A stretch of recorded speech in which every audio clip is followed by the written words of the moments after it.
बेटा हमने limit start की थी, आपको बताया था मैंने कि राइट हैंड लिमिट और लेफ्ट हैंड लिमिट क्या होती हैं, और ये भी बताया था कि अगर राइट हैंड लिमिट और लेफ्ट हैंड लिमिट इक्वल होती हैं ओनली देन लिमिट एग्जिस्ट। उसके बाद कुछ मेथड्स बताए थे लिमिट्स फाइंड आउट करने के। अलजेब्रा किया था हमने लिमिट्स का। अलजेब्रा ऑफ लिमिट्स के बाद आपको कुछ मेथड्स बताए थे कि हम limit x tends to a fx plus gx है तो हम लिमिट सेपरेट कर लेते हैं, माइनस में भी सेपरेट कर लेते हैं, मल्टीप्लिकेशन डिवीजन में। लेकिन डिवीजन में क्या देखना होता है आपको, डिवीजन में आपको चेक करना होता है कि डिनोमिनेटर क्या नहीं होना चाहिए, डिनोमिनेटर 0 नहीं होना चाहिए। फिर हमने लिमिट्स इवैल्यूएट करनी शुरू की, तो सबसे पहले मैंने आपको क्या बताया कि डायरेक्ट सब्स्टिट्यूशन लगाते हैं। यस, कुछ कह रहे हैं? मैम आपने सैटरडे वाली रिकॉर्डिंग नहीं भेजी, वो भेज देना आज। सैटरडे वाली रिकॉर्डिंग नहीं भेजी? Okay yes ma'am. Okay okay, अच्छा ठीक है, मैं दोनों फिर इकट्ठी भेज दूंगी आज, सैटरडे वाली उसके बाद। हाँ जी बेटा, फिर हमने क्या उसके बाद क्या डिस्कस किया था कि अगर 0/0 फॉर्म नहीं आ रही है तो हम सीधा सीधा क्या करेंगे, अगर 0/0 फॉर्म नहीं आ रही है तो आप डायरेक्ट सब्स्टिट्यूशन लगा देंगे, आप डायरेक्ट जो है x की वैल्यू पुट कर देंगे। लेकिन अगर डिनोमिनेटर 0 आ रहा है तब आप डायरेक्ट सब्स्टिट्यूशन नहीं लगाएंगे, तब आप क्या करेंगे, कुछ मेथड्स हैं, उन मेथड्स में सबसे पहले हमने क्या किया था, रेशनलाइजेशन मेथड किया था। सबसे पहले हमने रेशनलाइजेशन मेथड किया था, तो एक क्वेश्चन मैं रेशनलाइजेशन का कराती हूँ। आपकी एनसीईआरटी बुक में बेटा स्टार्टिंग के सभी क्वेश्चंस डायरेक्ट सब्स्टिट्यूशन के हैं। क्वेश्चन नंबर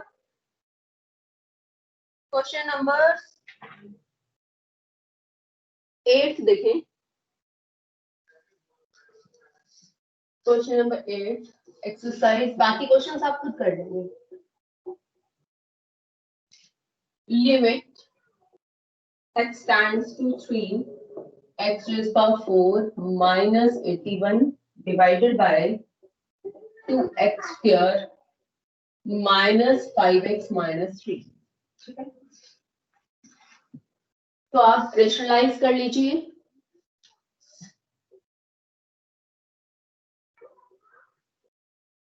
सबसे पहले तो आप क्या करते हो, डायरेक्ट सब्स्टिट्यूशन लगाकर देखते हो कि क्या डिनोमिनेटर 0 तो नहीं आ रहा। आप डायरेक्ट सब्स्टिट्यूशन लगाकर देखो, x को 3 पुट करके देखो, तो क्या आएगी आपके पास 0/0 फॉर्म आएगा। सबसे फर्स्ट जो है, फर्स्ट स्टेप क्या होता है, आप डायरेक्ट सब्स्टिट्यूशन यानी कि x की डायरेक्ट वैल्यू पुट करके देखते हैं। x की डायरेक्ट वैल्यू पुट करने पर अगर आपके पास 0/0 फॉर्म आ रही है, डिनोमिनेटर 0 आ रहा है आपका, तो यानी कि आप डायरेक्ट सब्स्टिट्यूशन नहीं लगाएंगे। फिर आप फैक्टराइजेशन करेंगे, क्या फैक्टर बनाने पर वो फैक्टर कैंसिल आउट हो रहा है, कि क्या फैक्टर बनाने पर वो फैक्टर कैंसिल आउट हो पा रहा है जो उसे 0/0 बना रहा था। देखिए, अगर x टेंड्स टू 3 है ना, तो इसका मतलब x - 3 वो फैक्टर होगा जो इसे 0/0 बना रहा होगा, और x - 3 न्यूमरेटर से तो आ जाएगा, देखो डिनोमिनेटर से भी आ जाएगा, यानी कि x - 3 जो फैक्टर है वो न्यूमरेटर और डिनोमिनेटर दोनों से कैंसिल आउट हो जाएगा जो इसे 0/0 बना रहा था।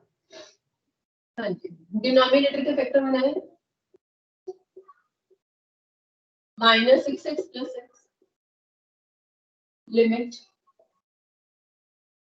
a square minus b square, a square plus a square minus b square, a plus b into a minus b, 2x is common,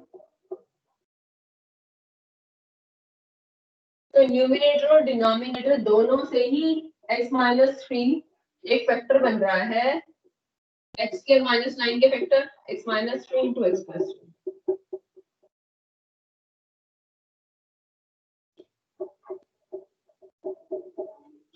limit x tends to, तो वो फैक्टर कैंसिल आउट हो गया जो इसे 0/0 बना रहा था, वो फैक्टर कैंसिल आउट हो गया जो इसे 0/0 बना रहा था। अब अगर आप डायरेक्ट सब्स्टिट्यूशन लगाते हैं तो 0/0 नहीं आएगा, इसलिए हम डायरेक्ट सब्स्टिट्यूशन लगा सकते हैं। अब डायरेक्ट सब्स्टिट्यूशन लगाओ, x की जगह 3 पुट करो, 3 square plus 9 into 3 plus 3, x की जगह 3 पुट कर दिया, 2 इंटू 3।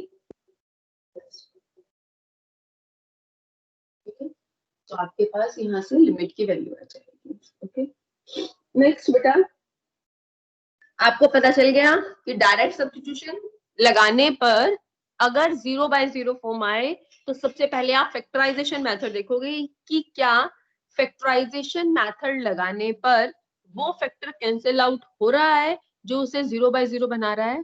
तब हम फैक्टराइजेशन मेथड लगाकर वो फैक्टर कैंसिल आउट कर देंगे जो उसे 0/0 बना रहा है, और फिर डायरेक्ट सब्स्टिट्यूशन लगाएंगे। ठीक है, फिर इसके बाद में ना मेरे बेटा आपको डायरेक्ट सब्स्टिट्यूशन, फैक्टराइजेशन, फिर बताया था आपको एक स्टैंडर्ड फॉर्मूला बताया था। क्या था वो standard formula? Limit x tends to a, x raised power n minus a raised power n upon x minus a is equal to n a raised power। इस पर बेस पे हमने कुछ क्वेश्चंस किए थे कि अगर ये स्टैंडर्ड फॉर्मूला मिले आपको, x raised power n minus a raised power n upon x minus a, लेकिन ये ध्यान देना है limit x tends to a होना चाहिए, then that is equal to n a raised power n minus 1। तो इस पर बेस्ड हम एक क्वेश्चन कर लेते हैं एनसीईआरटी का। एक्सरसाइज 13.1 का एक क्वेश्चन कर रहे हैं हम इससे बेस्ड। तो क्वेश्चन नंबर 6 है इस पर based. Limit x tends to 0, x plus 1 whole raised to the power 5 minus 1 upon x। बेटा इस क्वेश्चन को करने के दो मेथड्स हैं। ठीक है, तो फर्स्ट मेथड है कि अगर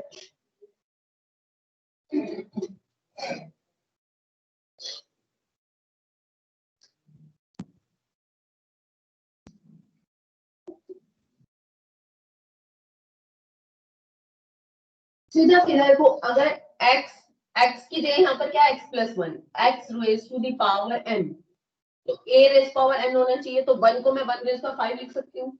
ये है x raised to the power n minus a raised to the power n upon क्या होना चाहिए x माइनस a, तो x को x माइनस a की फॉर्म में लिख लो, x माइनस a। देखो ये x है, ये n है,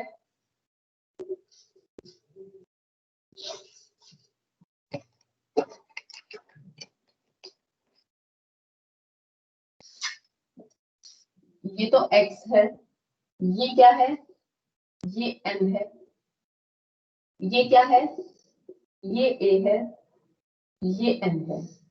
ठीक है, तो x raise power n minus a raise power n upon ये x है माइनस a। तो a क्या है, a 1 है, n क्या है 5, इट मींस ये n है, n है 5 और a क्या है। अब क्या होना चाहिए, देखो आपके पास क्या आ गया, x raise to the power n minus a raise power n upon x minus s। लेकिन लिमिट का जरूर ध्यान रखना है, लिमिट क्या होनी चाहिए, लिमिट क्या होनी चाहिए आपके पास, x टेंड्स टू क्या होनी चाहिए, लिमिट x टेंड्स टू,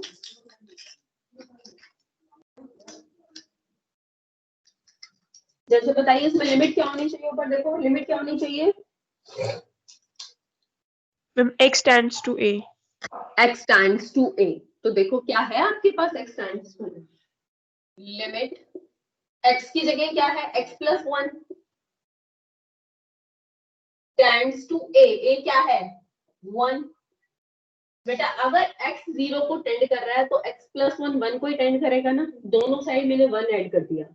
अगर x की वैल्यू 0 को टेंड कर रही है तो x प्लस 1 की वैल्यू 1 को टेंड करेगी ना। टेंड का मतलब मैंने बताया था नियर अबाउट 0 है, अगर x की वैल्यू नियर अबाउट 0 है, फॉर एग्जांपल 0.01, तो x प्लस 1 की वैल्यू क्या होगी 1.01, यानी कि x प्लस 1 की वैल्यू किसको टेंड कर रही है, x प्लस 1 की वैल्यू नियर अबाउट 1 है, 1 के नियर है, 1 को टेंड करेगी। तो x टेंड्स टू 0 को हम क्या लिख सकते हैं, x प्लस 1 टेंड्स टू 1, दोनों साइड 1 ऐड कर दिया क्योंकि अब x नहीं था, x प्लस 1 था। ठीक है, अब आपके पास आ गया standard formula x raise power n minus a raise power n upon x minus a and limit x tends to a। तो क्या लिख सकते हैं इसको, n a raise power n minus 1, क्या लिख सकते हैं इसे हम स्टैंडर्ड फॉर्मूले से n a raise power n minus 1। n क्या है 5, a कितना है 1,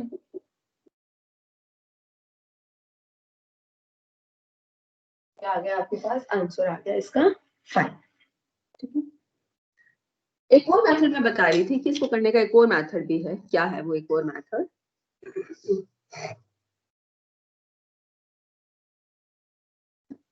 आपके पास क्वेश्चन था limit x tends to 0 x plus 1 raise to the power 5 minus 1 upon x।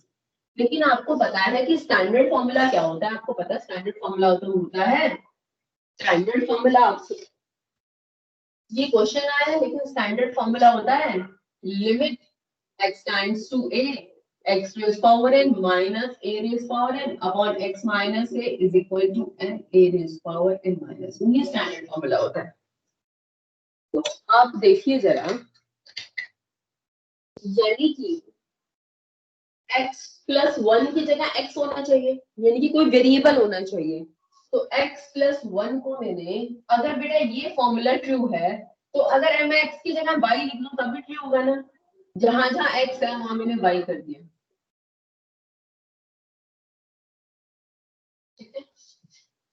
x भी एक वेरिएबल था, y भी एक वेरिएबल है। तो अगर y raise power n minus a raise power n upon y minus n limit y tends to a, तब भी n a raise power n minus 1 के इक्वल होगा। तो अगर मैं x प्लस 1 को y एज्यूम कर लूं, अब पूरा क्वेश्चन y में आ जाना चाहिए। देखो यहाँ पर x था तो x की लिमिट थी। अब जब मैं पूरे क्वेश्चन को y में चेंज करूंगी, जहां जहां x है उसकी जगह y आ जाना चाहिए, तो लिमिट भी किसकी आएगी, y की। अगर आपके पास x की लिमिट है और y की निकालनी है तो कैसे निकालते हैं, आप x की वैल्यू पुट कर दो, जो y की वैल्यू आएगी वो y की लिमिट होगी।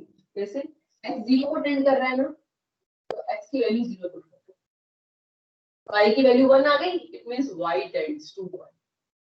x अगर 0 को टेंड कर रहा है, x की वैल्यू 0 रखने पर y की जो वैल्यू आएगी, तो यानी कि y टेंड्स टू 1। अब इस पूरे क्वेश्चन को y की फॉर्म में लाना है, करो चेंज। x प्लस 1 की जगह क्या लिखेंगे, y। x नहीं रहना चाहिए, y सब जगह y आ जाना चाहिए, जहां जहां x है उसकी जगह y है। तो x की जगह क्या लिख देंगे आप, y माइनस 1। आप x की जगह क्या लिख देंगे, क्योंकि अब x नहीं रहना चाहिए, x की जगह क्या लिख देंगे आप, y माइनस 1। लिमिट भी फिर y की आएगी, y टेंड्स टू 1। अब आप इसे स्टैंडर्ड से कंपेयर कर सकते हैं। Limit y tends to a है क्योंकि y रेज पावर n, तो n कितना हो गया 5, a रेज पावर n, तो 1 को मैंने लिख लिया 1 raise power 5 upon y minus a 1 है and y tends to a भी है। ठीक है, तो क्या लिख सकते हैं हम इसे, n a raise to the power n। तो आप डायरेक्ट x से भी कर सकते हैं और y में कन्वर्ट करके आपके पास ये आ जाएगा, तब भी कर सकते हैं। मैम यस बोलो। मैम आपने y माइनस 1 करा है, मैम जब x की टर्म में करते तो +1 और -1 करता कि इफेक्ट ना पड़े उस पे। बच्चे ये यहाँ ना पे वो हमने, डायरेक्ट, बेटा ये तो वेरिएबल ही चेंज हो गया। अगर x होता ना, अगर मैं x को x ही रखती तब मैं 1 ऐड करती और 1 सबट्रैक्ट, जैसा मैंने यहाँ पर किया। अब तो मैं वेरिएबल ही चेंज कर रही हूँ, अब मैं x की वैल्यू पुट कर रही हूँ यहाँ पर, ऐड सबट्रैक्ट नहीं किया यहाँ मैंने। यहाँ तो मुझे x को y की टर्म में चेंज करना है। जब x प्लस 1 y के इक्वल है तो x किसके इक्वल होगा, y माइनस 1 के इक्वल होगा ना बेटा। अगर मान लो y की वैल्यू है 4 और x की वैल्यू है 3, ठीक है, तभी तो x प्लस 1 y के इक्वल है, ऐसा है ना। तो ऐसे में मैं x को क्या लिख सकती हूँ, 4 को मैं 3 को मैं क्या लिख सकती हूँ, 4 माइनस 1 लिख सकती हूँ ना, यानी कि x को मैं क्या लिख सकती हूँ, y माइनस 1 लिख सकती हूँ। यहाँ तो मैं वेरिएबल ही चेंज कर रही हूँ। या तो आप क्या करो बच्चे, ओके अगर मैम। x 3 है ना तो +1 -1 लिख लो, ऐसा तो मैंने इस क्वेश्चन में किया है, ठीक है। लेकिन इस क्वेश्चन में मैंने क्या किया, 3 को मैंने 4 -1 लिख दिया, यानी कि y -1 लिख दिया, तब भी तो 3 रहा। जब मैं वेरिएबल चेंज कर रही हूँ ना, तब मैं ऐड सब्ट्रैक्ट नहीं करूंगी बेटा, ठीक है। अगर मैं वेरिएबल चेंज कर रही हूँ तो ऐड सब्ट्रैक्ट नहीं करूंगी, तब तो मैंने x की वैल्यू एक तरह से यहाँ से निकाली, यहाँ से x की वैल्यू क्या आ जाएगी y -1, तो x की जगह मैंने y -1 लिख दिया। लिख नहीं सकते, अगर x 3 है तो x को 4 -1 यानी कि y -1 लिख सकते हैं ना, 3 को 4 -1 यानी कि y -1 लिख सकते हैं ना। यहाँ टोटली Yes, वेरिएबल चेंज किया मैंने, यहाँ वेरिएबल चेंज किया, पूरा एक क्वेश्चन x में था, पूरी क्वेश्चन को मैं y में ले आई, और यहाँ इस केस में जो है क्या किया मैंने, +1 और -1 किया है, ताकि स्टैंडर्ड फॉर्म यही रहे, बस x की जगह x +1 आ गए, ये x है। ठीक है, क्लियर? ये था बेटा क्वेश्चन yes, ma'am. नंबर, ये था बेटा क्वेश्चन नंबर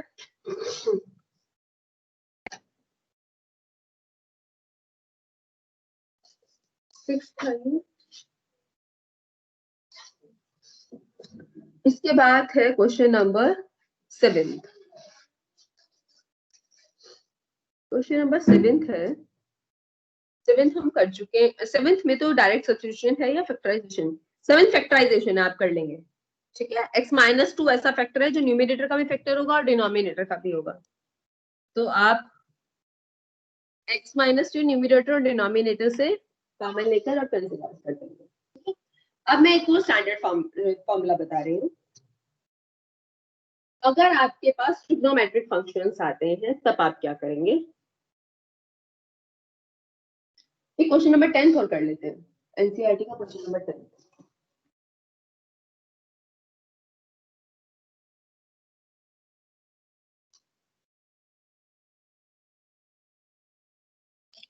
क्वेश्चन नंबर 10 है, लिमिट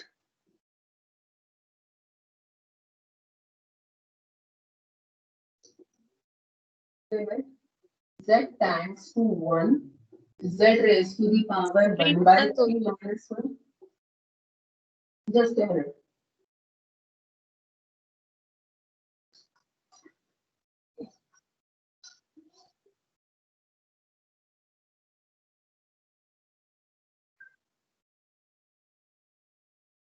ठीक है, यस मैम। ये क्वेश्चन है बेटा, डायरेक्ट सब्स्टिट्यूशन लगाकर देखो, डायरेक्ट सब्स्टिट्यूशन लग रहा है यहाँ पर, क्या यहाँ पर डायरेक्ट सब्स्टिट्यूशन लग रहा है?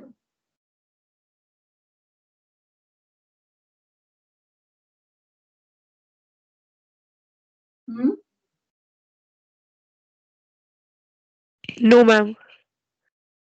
नो, आप z को 1 रखेंगे तो 0/0 फॉर्म आ जाएगी, तो डायरेक्ट सब्स्टिट्यूशन नहीं लग रहा। अगर डायरेक्ट सब्स्टिट्यूशन नहीं लग रहा तो फिर हम फैक्टराइजेशन देखते हैं, क्या फैक्टराइजेशन लग रहा है? फैक्टराइजेशन लग रहा है, कैसे? अगर मैं 1/3 को लिख दूं 1/6 का स्क्वायर, लिख सकती हूँ ना, 1/3 आ गया।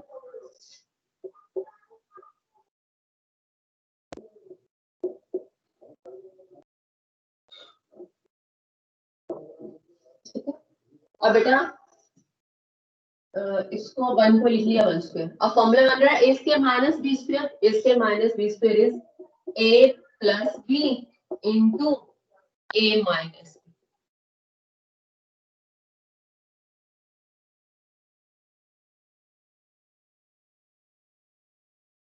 And limit z tends to, z को यहाँ पर पुट कर दो, तो 1 + 1 दैट इज 2,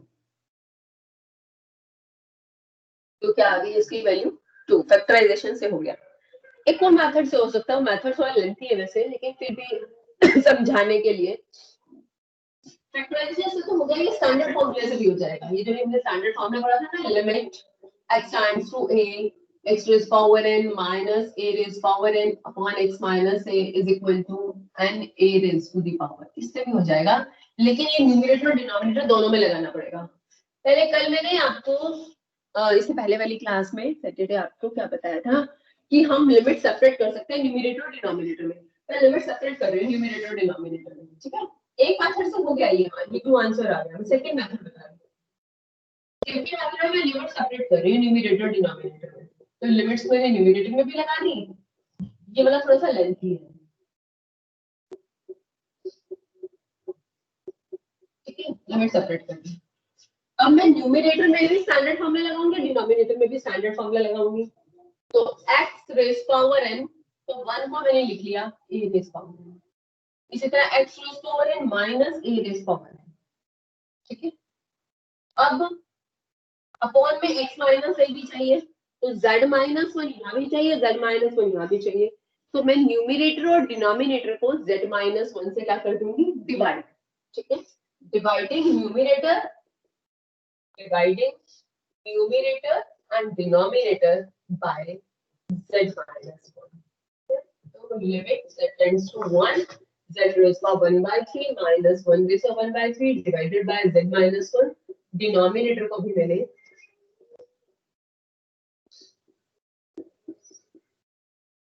अब स्टैंडर्ड फॉर्मूला लग रहा है x raised power n minus a raised power n upon x minus a, या किसके इक्वल होता है n, here n is 1 by 3 and a is 1, a raised power n minus 1, नीचे भी n कितना है 1 by 6 और a कितना है 1,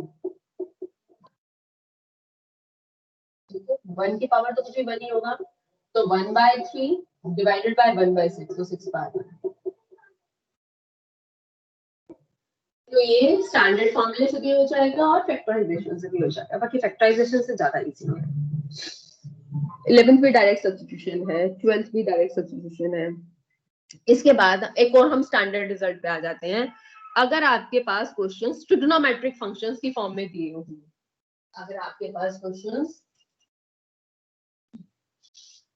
ट्रिग्नोमेट्रिक फंक्शन की फॉर्म में दिए हो, तो फिर स्टैंडर्ड रिजल्ट, एक और स्टैंडर्ड रिजल्ट है, क्या है, sine x by x limit x stands to 0 is equal to 1। बेटा इस तरह का क्वेश्चन आता है, तो अगर आप डायरेक्ट सब्स्टिट्यूशन लगाना डायरेक्ट सब्स्टिट्यूशन, अगर x को 0 रखोगे तो साइन 0 0 0 by 0 फॉर्म आएगी ना।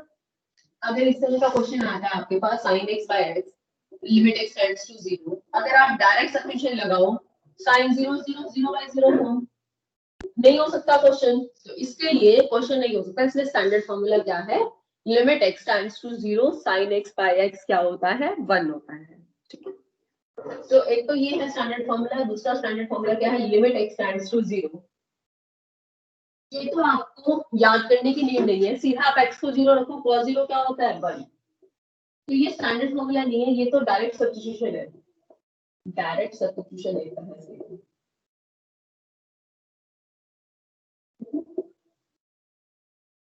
तो इस पर बेस्ड मैं एक दो क्वेश्चन करती हूँ एनसीईआरटी का। ये क्वेश्चन नंबर है 13th 14th, question number 13th कर रही हूँ, क्वेश्चन नंबर 13th है, लिमिट इस पर बेस्ड कर रहे हैं हम, इस स्टैंडर्ड रिजल्ट पर बेस्ड कर रहे हैं कि limit x tends to 0 sin x by x 1 होता है। तो limit x tends to 0 sin ax by bx, sin ax,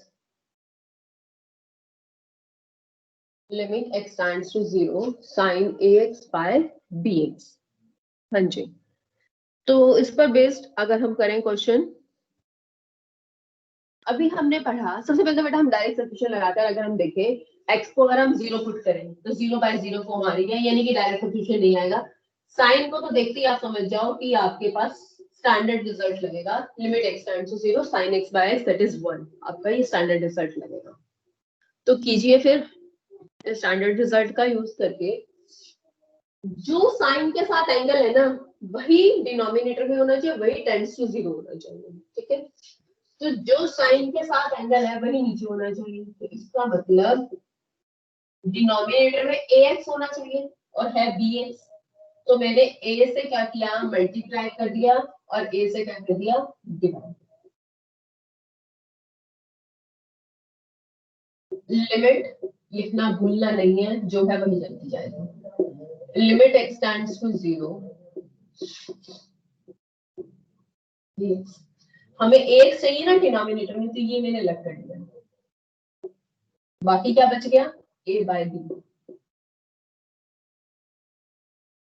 अब sign angle divided by angle, और एंगल टाइम्स टू 0 होना चाहिए। बेटा अगर x 0 को टेंड कर रहा है, अगर मान लो x की वैल्यू 0 को टेंड कर रही है, तो 3x की वैल्यू भी तो 0 को टेंड करेगी, 3 से मल्टीप्लाई करोगे तो भी 0 आएगा।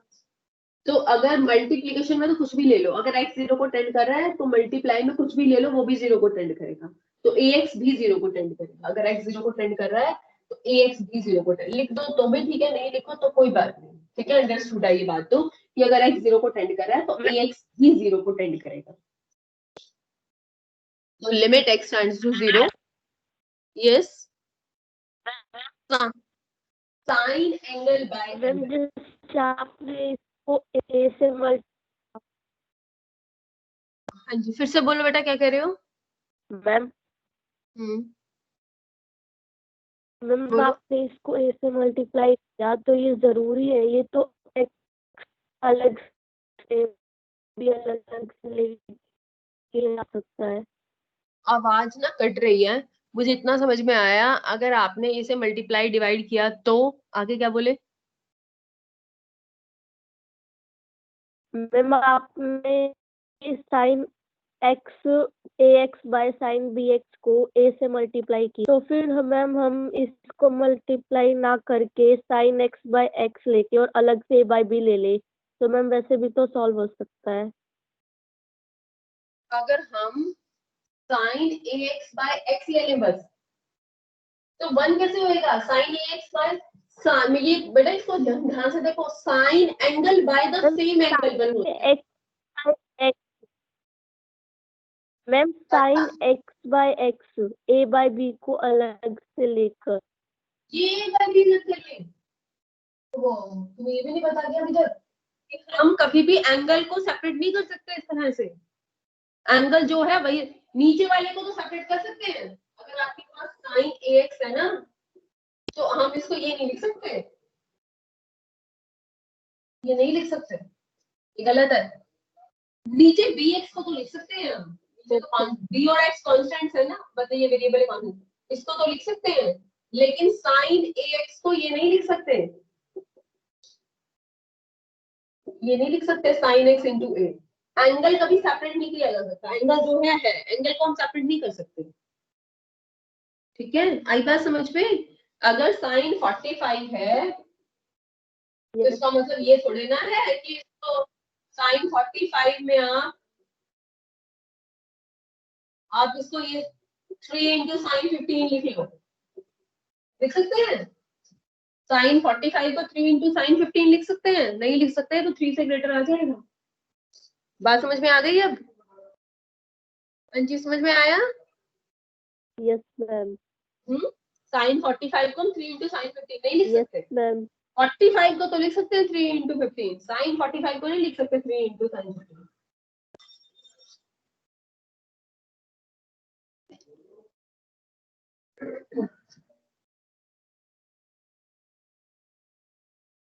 तो बेटा limit x tends to 0 sine ax by bx, तो इसमें जो है आप ax को अलग नहीं कर सकते, पूरा इकट्ठा ही रहेगा, जब ये साइन एंगल तो वही एंगल नीचे चाहिए, तो नीचे भी आपको क्या चाहिए, ऊपर साइन ax है तो नीचे भी आपको क्या चाहिए, ax चाहिए, तो ax के लिए x तो था तो इन्हें a से मल्टीप्लाई करेंगे,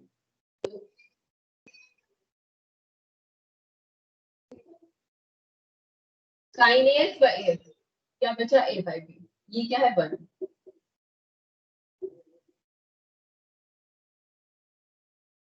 ठीक है, that is a by b।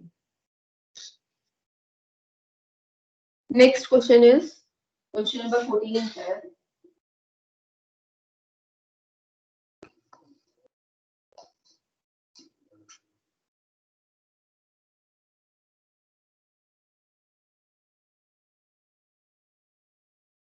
By sine bx, बोला गया है कि a और b 0 नहीं है, बेटा इसमें न्यूमिनेटर और डिनोमिनेटर दोनों में ही स्टैंडर्ड फॉर्मूले लगेंगे, ठीक है, इसमें न्यूमिनेटर क्योंकि ऊपर भी साइन एंगल है नीचे भी साइन एंगल है, वहां पर ऊपर तो साइन एंगल था, नीचे bx था, ठीक है, नीचे साइन नहीं था, यहाँ न्यूमिनेटर और डिनोमिनेटर दोनों में साइन है, तो न्यूमिनेटर और डिनोमिनेटर दोनों में स्टैंडर्ड फॉर्मूले लगेंगे, लिमिट आपको सेपरेट करनी पड़ेगी, पहले लिमिट सेपरेट करो,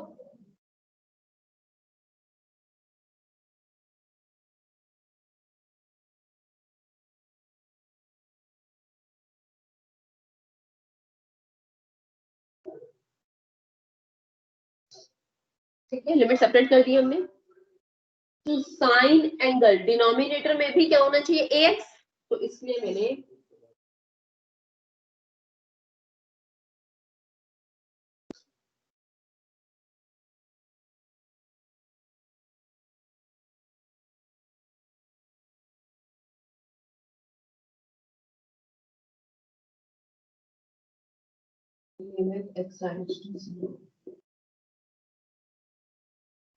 साइन एंगल तो डिनोमिनेटर में भी आपको सेम एंगल चाहिए, ax चाहिए। अब ax से डिवाइड किया है तो ax से मल्टीप्लाई भी करना है। अगर bx है तो डिनोमिनेटर में bx चाहिए, bx से डिवाइड किया तो bx से मल्टीप्लाई भी करना है। ये 1 और ये भी क्या हो जाएगा 1। Sine angle by the same angle limit x tends to 0 1। Sine angle by same angle limit x tends to that is 1। यहाँ x से x cancel out, it's a by b। ठीक है, ये x से x कैंसिल आउट करो, x की value मत put कर देना यहाँ पर, जब तक लिमिट x टेंड्स टू 0, इसमें भी लगेगा, अगर x को 0 पुट किया तो फिर 0/0 फॉर्म आएगी। ठीक है, तो बच्चे कहते हैं तो पुट क्यों नहीं कर रहे, पुट इसलिए नहीं कर रहे क्योंकि 0/0 फॉर्म आती है तो पुट नहीं करते। तो देखते हैं क्या कोई जो फैक्टर है कैंसिल आउट हो जाना चाहिए जो 0/0 बना रहा है, तो x ही वो फैक्टर है जो 0/0 बना रहा है, तो x कैंसिल आउट कर दिया तो क्या आ गया आपके पास a by b। नेक्स्ट है क्वेश्चन नंबर 15।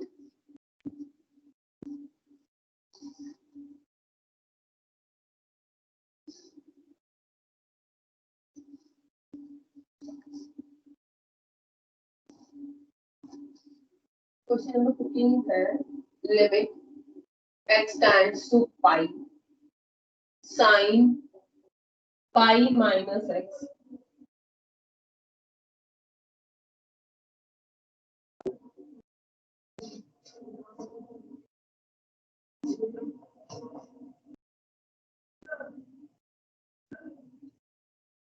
ठीक है, तो इसको करने के लिए बेटा साइन एंगल बाय, अगर हम एंगल बनाएं, इसको करने के लिए मैं दो मेथड्स बताऊंगी। Sign angle divided by angle आपके पास है, ठीक है, लेकिन एंगल टैन आपके पास स्टैंडर्ड रिजल्ट होता है limit x tends to a sin x by x, x tends to pi, x tends to a है, a ये है ना, limit x tends to a, limit x tends to a, तो sine angle divided by same angle, तो आपके पास x किसको tend कर, x a को टेंड कर रहा है यहाँ पर, जो यहाँ पर जो है x पाई को टेंड कर रहा है। आप सबको बहुत अच्छे से पता है कि sine angle by angle and limit x tends to a क्या होता है 1 होता है। तो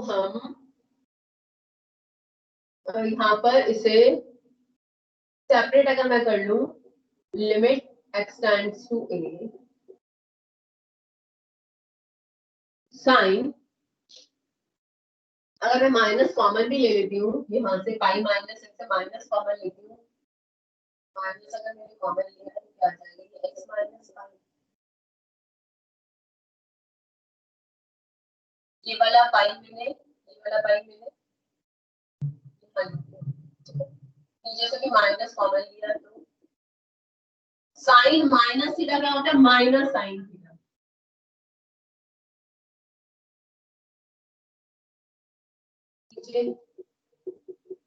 और ये वाला पाई, माइनस से माइनस कैंसिल आउट। मैं एक्चुअली आपको ये बताना चाह रही हूँ कि अगर आप यहाँ से माइनस कॉमन लेके साइन एक्स माइनस पाई, नीचे भी एक्स माइनस पाई आ जाएगा। ठीक है, इसमें और इसमें सिर्फ ये डिफरेंस हुआ, यहाँ पाई माइनस एक्स था, x minus pi, pi minus x था, एक्स माइनस पाई, माइनस ऊपर नीचे से कॉमन ले लिया, तो sine minus theta is minus sine theta, नीचे से minus common cancel out, same बात है।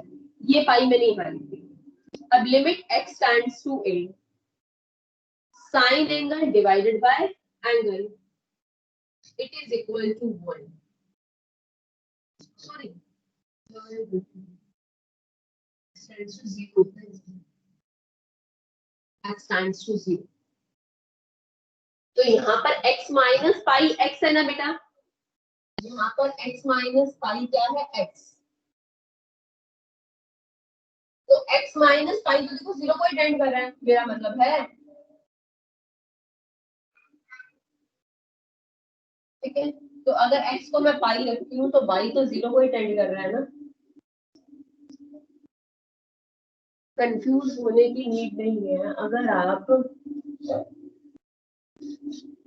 आपके पास ये स्टैंडर्ड रिजल्ट होता है, ठीक है, अगर ये स्टैंडर्ड रिजल्ट होता है तो मैं ये भी होल्ड होगा ना साइन y बाय y, यहाँ पर सीधा x नहीं है, यहाँ पाई माइनस x है, क्योंकि यहाँ पर x 0 नहीं है, x पाई को टेंड कर रहा है। अगर x पाई को टेंड कर रहा है तो x माइनस पाई जो है 0 को टेंड करेगा ना, अगर x पाई को टेंड कर रहा है तो x माइनस पाई 0 को टेंड करेगा, यानी कि x माइनस पाई यहाँ पर y है। इसका मतलब जैसे अभी हमने पीछे भी क्वेश्चन में किया था ना स्टैंडर्ड रिजल्ट वाले में, तो हमने उसमें क्या किया था, x प्लस 1 को y ले लिया था, यहाँ पर x माइनस पाई y हो जाएगा, क्योंकि y टेंड्स टू 0 लाना है। यहाँ पर साइन का जो है जो स्टैंडर्ड रिजल्ट, उसमें लिमिट टेंड्स टू 0 होनी चाहिए, तो x माइनस पाई 0 को टेंड करेगा, इसलिए मैंने x माइनस पाई को ना y ले लिया, या h ले लो या y ले लो, एक ही बात है। क्यों, आपको देखना है क्या 0 को टेंड करेगा, अगर x पाई को टेंड कर रहा है तो x माइनस पाई 0 को टेंड करेगा। तो अगर मैं x को यहाँ पाई पुट कर दूं तो पूरे फंक्शन को मैं h में चेंज कर रही हूँ, या पूरे को y में चेंज कर दो या y लिख दो, तो पूरे फंक्शन को h में चेंज कर रही हूँ। इसका मतलब x माइनस पाई को अगर मैंने h लिया, तो अगर मैंने x को पाई लिख दिया, x की वैल्यू अगर मैंने पाई डाल दी, तो यहाँ से h की वैल्यू आ जाएगी, h की वैल्यू क्या आ गई 0।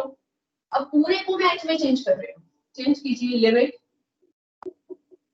हाँ जी, pi minus x, x minus pi अगर एक्स है तो पाई माइनस एक्स क्या हो जाएगा, माइनस एच, डिनोमिनेटर में भी पाई माइनस एक्स माइनस एच, और ये वाला पाई एच, ठीक है। और अब लिमिट भी एच की आएगी, क्योंकि पूरा फंक्शन एच में चेंज कर दिया, एच टेंड्स टू 0, तो limit h tends to 0, sine minus h is minus sine h, denominator में पाई इनटू माइनस एच, इस माइनस से माइनस कैंसिल आउट, और limit h tends to 0, sin h by h अलग कर लिया 1 by पाई, क्योंकि इसकी वैल्यू क्या होगी 1।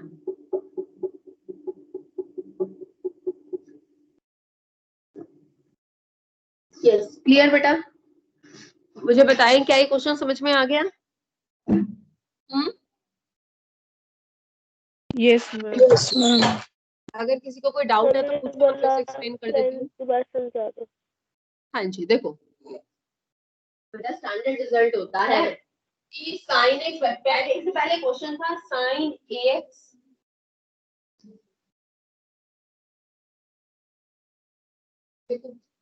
यहाँ पर तो बेटा जब ये क्वेश्चन था ना, तो साइन एंगल बाय एंगल 1 होता है, अगर क्योंकि मल्टीप्लिकेशन में तो कोई फर्क नहीं पड़ता, x अगर 0 को टेंड कर रहा है तो ax भी 0 को टेंड करेगा, हमने a से डिवाइड किया और a से मल्टीप्लाई किया, तो 1 into a आंसर a आ गया, ठीक है। लेकिन यहाँ पर x टेंड्स टू 0 नहीं था, स्टैंडर्ड रिजल्ट में x टेंड्स टू 0 होना चाहिए, यहाँ पर x टेंड्स टू पाई था, तो यहाँ पर 0 लाने के लिए देखो हम किसको पुट करेंगे तो 0 आएगा, अगर x पाई को टेंड कर रहा है तो x माइनस पाई 0 को टेंड करेगा, अगर x पाई को टेंड कर रहा है तो इसका मतलब x माइनस पाई 0 को टेंड करेगा, यानी कि हमें x माइनस पाई को कुछ पुट करना पड़ेगा, x माइनस पाई को हम जो भी पुट करेंगे उसकी लिमिट 0 आएगी, तो मैंने x माइनस पाई को h लिख दिया, y भी लिख सकती हूँ, क्योंकि मुझे यहाँ पर लिमिट 0 लानी है, वहां तो क्वेश्चंस में ऑलरेडी 0 गिवन होती थी, यहाँ 0 नहीं है, तो हम स्टैंडर्ड फॉर्मूला तभी लगा पाएंगे जब यहाँ पर लिमिट टाइम्स टू 0, चाहे x हो चाहे y हो चाहे h हो, लेकिन लिमिट 0 को टेंड करनी पड़ेगी, होगी तभी स्टैंडर्ड फॉर्मूला लगेगा। अगर x पाई को टेंड कर रहा है तो x माइनस पाई 0 को टेंड करेगा ना, इसलिए मैंने x माइनस पाई को h ले लिया, क्योंकि अगर मैं x को पाई रखूंगी तो h की वैल्यू क्या आ गई 0। यस बोलो मैम। स्क्रीन यस, स्क्रीन तो ब्लर नहीं है मैम, एक बार लास्ट लेकिन अब ठीक हो गई। एक बार क्या करूं मैम, एक बार लास्ट का स्टेप बता दो। मैं आ रही हूँ, यहाँ तक आ रही हूँ, ठीक है। यहाँ तक क्लियर हो गया कि x माइनस पाई को h रखना है तो h 0 को टेंड करेगा और हमें यहाँ पर लिमिट 0 को टेंड करती हुई लानी थी, वेरिएबल चाहे कोई भी हो यहाँ पर। अब पूरे क्वेश्चन को मुझे h में चेंज करना है, तो अगर x माइनस पाई h है तो pi minus x minus h, ये pi as it is pi minus x is minus h, ठीक है। अब sine minus theta is minus sine theta, इस माइनस से माइनस कट गया, ठीक है। लिमिट यहाँ पर h है तो h की लिमिट चलती रहेगी, जब तक h है तो h की लिमिट जरूर आएगी यहाँ पर, ठीक है। अब ये पाई मैंने अलग से लिख दिया, कांस्टेंट है ना पाई, तो ये पाई अलग कर लिया क्योंकि sine angle by angle, angle tends to 0 तो उसकी वैल्यू 1 होती है, तो sine angle by angle limit angle tends to 0 ये 1 होता है, इसको अलग कर दिया, 1 बाय पाई अलग कर दिया, ये 1 हो गया, तो 1 into 1 by pi that is equal to 1 by pi, उसकी वैल्यू क्या आ गई, लिमिट क्या आ गई 1 by pi। हाँ जी, अब क्लियर सबको? अगर अभी भी कोई डाउट है तो पूछो। हाँ जी, है कोई डाउट? No ma'am. नहीं।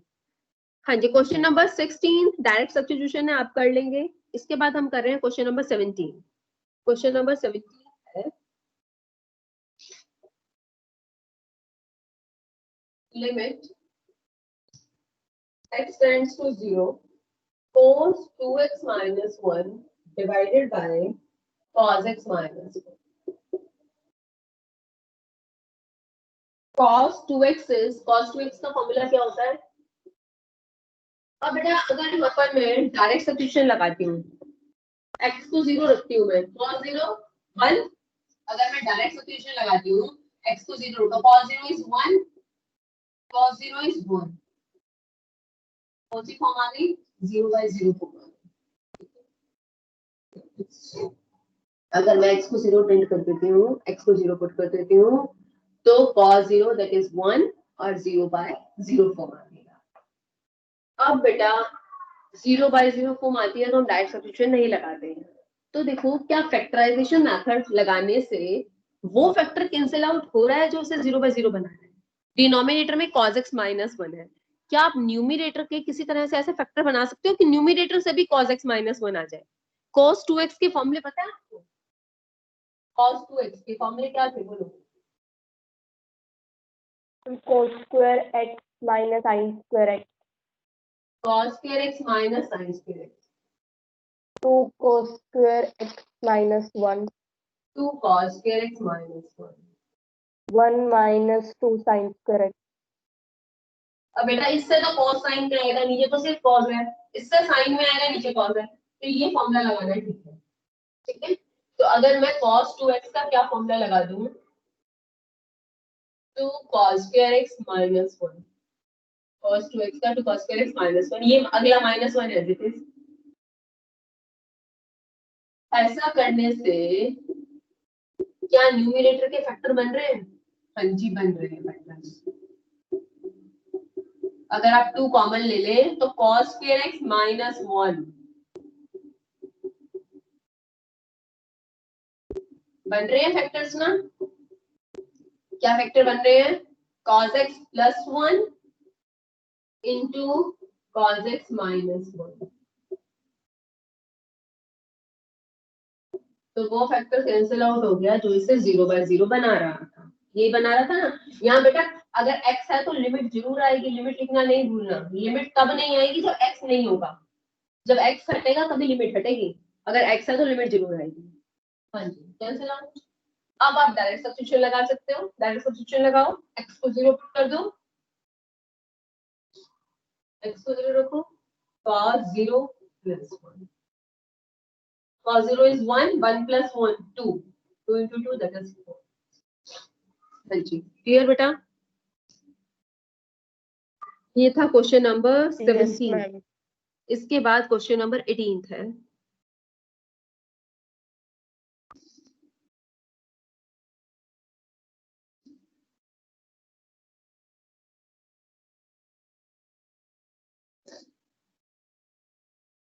क्वेश्चन नंबर 18 is limit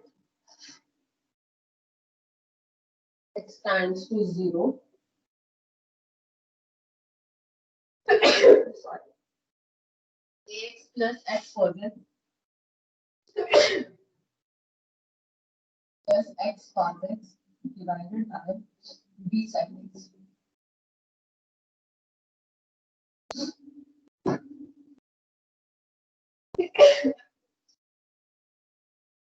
इसमें बेटा देखो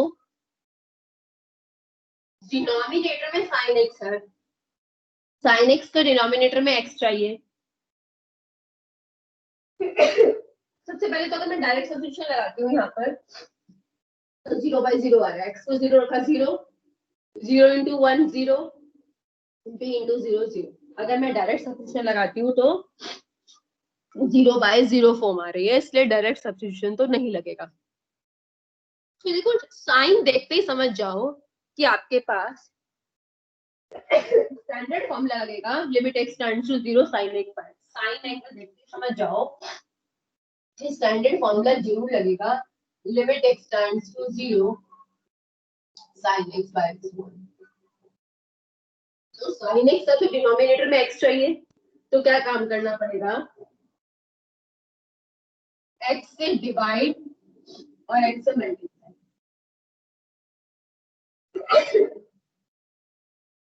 ऐसा करने से ये तो हम 1 बना लेंगे, ये x जो है इन दोनों से डिवाइड हो जाएगा।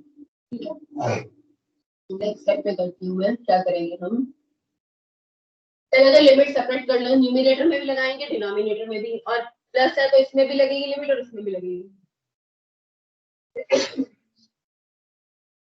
Limit x tends to 0 ax plus limit plus minus multiply divide सब में सेपरेट हो जाती है, लिमिट बताया था मैंने, divided by limit x tends to 0 b sin x। तो मैं ये कहूं कि मैंने x से डिवाइड कर दिया और x से मल्टीप्लाई कर दिया इसको, ठीक है, तब भी ये x इन दोनों के नीचे जाएगा, या फिर मैं कहूं मैंने हर एक टर्म को x से डिवाइड कर दिया, एक ही बात है, मैंने न्यूमरेटर और डिनोमिनेटर को x से डिवाइड कर दिया, दो पूरे के नीचे आएगा ना x, पूरे के नीचे मतलब इसके नीचे मैंने न्यूमरेटर और डिनोमिनेटर को किससे डिवाइड कर दिया, x से, क्योंकि मुझे नीचे sin x के नीचे x चाहिए था, यहाँ x, तो ये x दोनों के नीचे जाता ना, ये वाला x दोनों के नीचे जाता, तो आप ऐसा करो x से डिवाइड x से मल्टीप्लाई, इस x को दोनों के नीचे लिख लो, या फिर स्टार्टिंग से ये कहो dividing each term by x, तो एक ही बात है, ठीक है, चाहे आप इसको देखकर x से डिवाइड x से मल्टीप्लाई और ये वाला x दोनों के नीचे ले जाओ, या फिर आप स्टार्टिंग से ही कह दो dividing each term by x, तो एक ही बात है। इस x से ये x कैंसिल आउट, इस x से ये x कैंसिल आउट, और limit x tends to 0 sin x by x is 1। ठीक है, अब लिमिट्स पुट करते जाओ, यहाँ पर x है ही नहीं, बताया था ना मैंने कि अगर limit x tends to a और यहाँ पर x ही नहीं है, कोई कांस्टेंट है, तो k के इक्वली आ जाएगा, तो यहाँ पर a है तो a ही आ जाएगा क्योंकि x तो है ही नहीं। यहाँ पर डायरेक्ट सब्स्टिट्यूशन लगाओ, x को 0 पुट कर दो, cos 0 दैट इज 1, डिनोमिनेटर में ये तो b और limit x tends to 0 sin x by x is 1। अब यहाँ पर x नहीं है ना, तो यहाँ लिमिट नहीं आएगा, यहाँ पर लिमिट x नहीं आएगा, ठीक है, जब तक x है तो लिमिट जरूर आएगा, x नहीं है तो लिमिट नहीं आएगा। cos 0 is 1 a plus 1 by b, तो क्या आ गया इसका answer a plus 1 by b। ये था क्वेश्चन नंबर 18। देन क्वेश्चन नंबर 19 is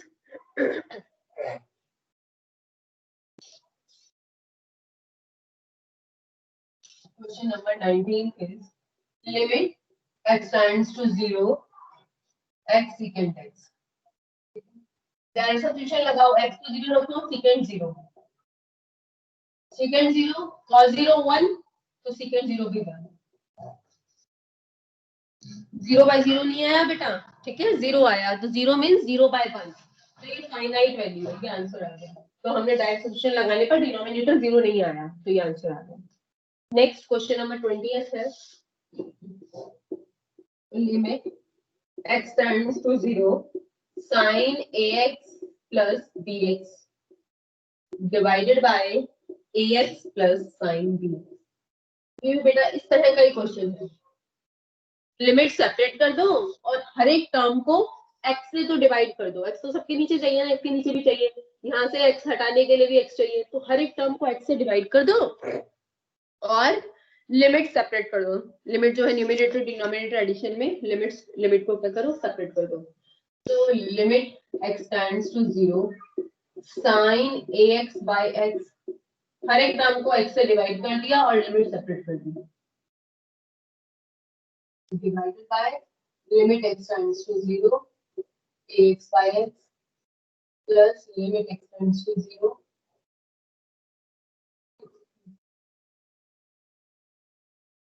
यहाँ तो बेटा x से x कैंसिल आउट, यहाँ भी x से x कैंसिल, यहाँ साइन एंगल बाय एंगल आप a से डिवाइड करना पड़ेगा a से मल्टीप्लाई, तो मैं इसी स्टेप में अगर कर दूं तो मैंने क्या किया, a से डिवाइड कर दिया और a से क्या किया, मल्टीप्लाई। यहाँ पर साइन एंगल बाय एंगल तो b से डिवाइड कर दिया और b से क्या कर दिया, मल्टीप्लाई। ठीक है, अब बेटा limit x tends to 0 sine angle by same angle, ये 1 हो जाएगा। Limit x tends to 0 sine angle by same angle, ये भी 1 हो जाएगा। सब में अब लिमिट पुट कर दो, 1 into a प्लस x को 0, x तो है ही नहीं तो b का b आ जाएगा, divided by a plus b into 1, तो क्या आ गया, a plus b divided by a plus b, that is equal to 1, तो 1 आंसर आ गया। ठीक है, तो हम यहीं पर स्टॉप करते हैं, कल फिर जो है इसके आगे से स्टार्ट कर देंगे। बेटा जिन बच्चों ने अभी तक भी एक्टिविटी सबमिट नहीं करवाई है वो जल्दी से जल्दी अपनी एक्टिविटी सबमिट करवा दें।